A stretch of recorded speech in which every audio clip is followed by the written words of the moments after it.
How did you go through making the decision to drop what was a very good job and take this chance? It all seems very obvious now, right? This many years later that it paid off, but at the time it was not obvious. No, it wasn't. And I did do a lot of soul searching. I went to my boss at the time, and I really liked my job.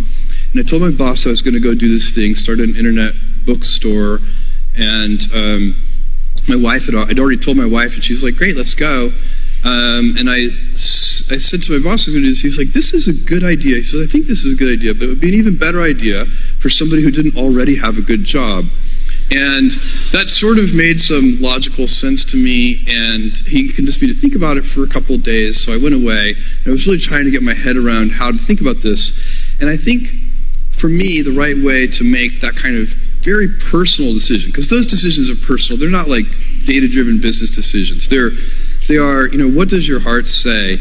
And for me, the best way to think about it was to project myself forward to age 80 and say, look, when I'm 80 years old, I want to have minimized the number of regrets that I have. I don't want to be 80 years old in a quiet moment of reflection, thinking back over my life and cataloging a bunch of major regrets.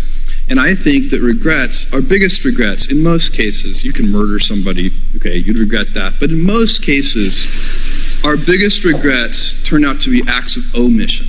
It's paths not taken. And they haunt us. We wonder, what would have happened? I loved that person and I never told them.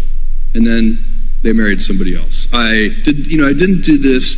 And so that's the frame of mind that I put myself in. And once I did that, once I thought about it that way, it was immediately obvious to me. I knew that when I'm 80, I would never regret trying this thing that I was super excited about and it failing. If it failed, fine. I would be very proud of the fact when I'm 80 that I tried. And I also knew that it would always haunt me if I didn't try.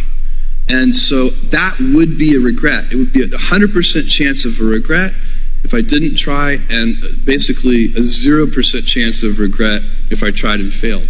So I think that's a useful metric for any important life decision.